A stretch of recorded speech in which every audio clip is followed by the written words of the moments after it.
নমস্কার বন্ধুরা, তোমরা কেমন আছো? অনুদির রান্নাঘরে তোমাদের আরও একবার স্বাগত। আমিও খুব ভালো আছি, জানো তো কেন বলো তো? তোমরা আমার পাশে আছো দেখে আমার খুব উৎসাহ লাগছে। তো সেই জন্য আমি ভালো সবসময় থাকি, এখন আরও অনেক ভালো আছি। যাই হোক, তো চলো আমি আজকে তোমাদেরকে আর একটা নতুন রেসিপি তোমাদের সামনে উপস্থাপনা করব। সেটা হচ্ছে ডিম পটলের রসা। মাছের ডিম দিয়ে এটা বানাবো। তো ডিম দিয়ে তো আমরা বড়া খাই, অনেক ধরনের তরকারি খাই, টক খাই। তো আজকে ডিম আর পটল দিয়ে সুন্দর একটা রসা বানাই। চলো এটার জন্য কি কি লাগবে দেখে নিই। তো ডিম পটলের রসা বানাতে আমার অবশ্যই লাগবে ডিম। এখানে আমি মাছের ডিম নিয়েছি। তারপরে লাগবে আমার পটল, কিছুটা আলু ডুমো করে কেটে নিয়েছি, কাঁচা লঙ্কা কুচি, আদা বাটা, রসুন কুচি, পেঁয়াজ কুচি, জিরে বাটা, লঙ্কার গুঁড়ো, হলুদের গুঁড়ো, কাঁচা লঙ্কা বাটা, লাগবে একটু ময়দা, লবণ আর অবশ্যই সর্ষের তেল। তো চলো গ্যাসটা জেলে এবার শুরু করি। তো বন্ধুরা, আমাকে তো ডিমটা মেখে রেডি করতে হবে, ততক্ষণে আমি পটলটা ভেজে নিই। পটলটাতে আমি একটু লবণ মেখে রেখেছিলাম। পটলটাকে লাল লাল করে সুন্দরভাবে ভেজে নিতে হবে।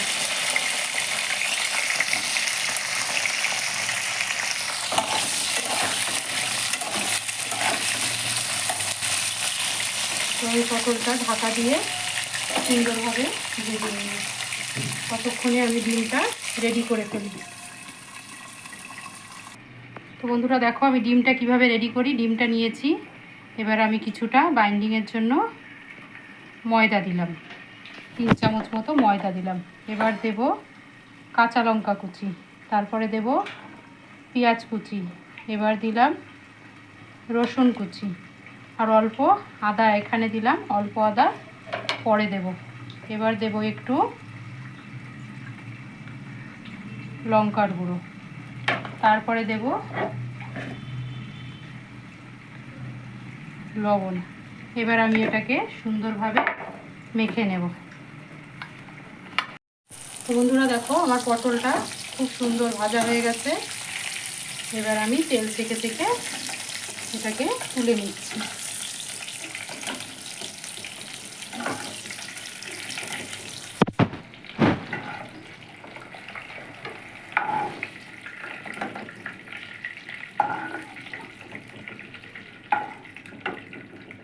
এবার এই তেলেই বন্ধুরা আমি ডিমের বড়াগুলোকে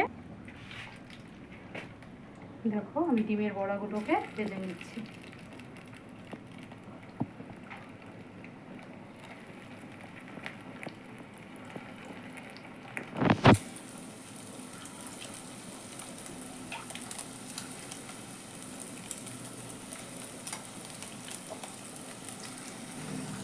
তো বন্ধুরা দেখো, আমার ডিমের বড়ার এক পিঠ সুন্দর করে ভাজা হয়ে গেছে। এবার উল্টে দিচ্ছি, আর এক পিঠ ভেজে নিচ্ছি।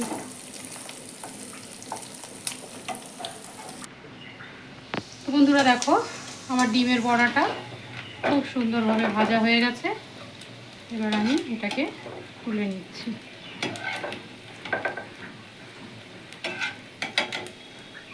এই বড়াটা এত ভালো লাগে, মুসুরির ডাল দিয়ে এটা হলে আর কিছু লাগে না। তো চলো এই তেলের মধ্যেই আমি এবার ফোড়ন দেব। বন্ধুরা দেখো, আমি তেলের মধ্যে কিছু গরম মশলা ফোড়ন দিলাম, আর দেব 5 ফোড়ন। 5 ফোড়নের গন্ধটা গরম মশলার সাথে মিশে খুব সুন্দর হয়। রসাতে এই গন্ধটা অন্য একটা মাত্রা এনে দেয়। এবার দেব আমি ডুমো করে কেটে রাখা আলুগুলো।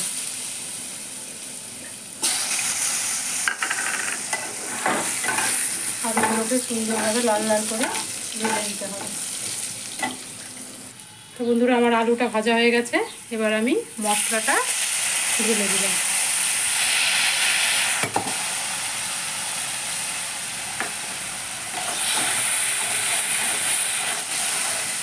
এবার এই মশলার মধ্যে স্বাদ অনুসারে লবণ দিয়ে দেবো। লবণটা বুঝে দেবে, বড়াতে লবণ আছে।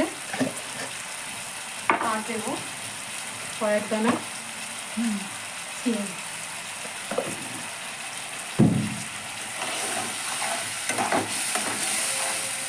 এবার আমি ঢাকা দিয়ে মশলাটা কষতে দেব। বন্ধুরা দেখো আমার মশলাটা কি সুন্দর কষা হয়ে গেছে, অপূর্ব কালারটা এসছে। এবার আমি ডিমের বড়াগুলো দিয়ে দিলাম, তারপরে দেব পটলগুলো দিয়ে 1-2 মিনিট একটু মশলার সাথে এটাকে কষে নেব।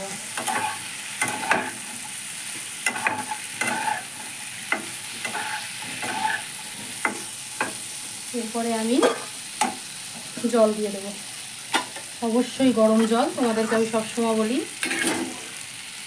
গরম জল।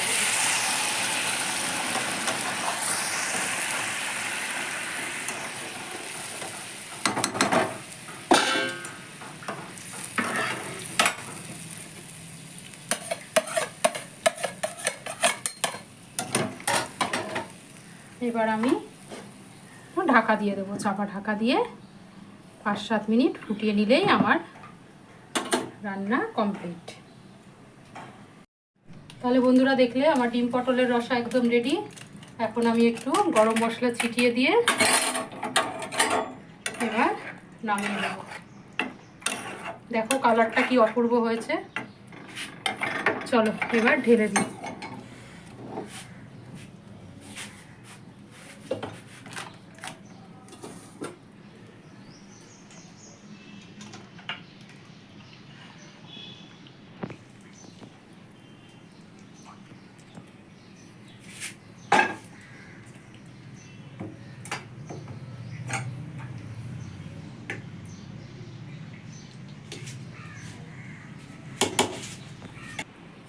তাহলে বন্ধুরা দেখলে কত সহজে খুব সুন্দর আমার ডিম পটলের রসা একদম রেডি হয়ে গেল। তো আমার এই রান্নাটা যদি তোমাদের ভালো লাগে তাহলে অবশ্যই আমার চ্যানেলটাকে সাবস্ক্রাইব করে দিও, প্রচুর লাইক করো, বন্ধুদের মধ্যে প্রচুর শেয়ার করো, আর কমেন্টস করে আমাকে জানিও রান্নাটা কেমন লাগলো। তোমরা আমার পাশে অবশ্যই আছো এবং থাকবে আমি জানি। টাটা।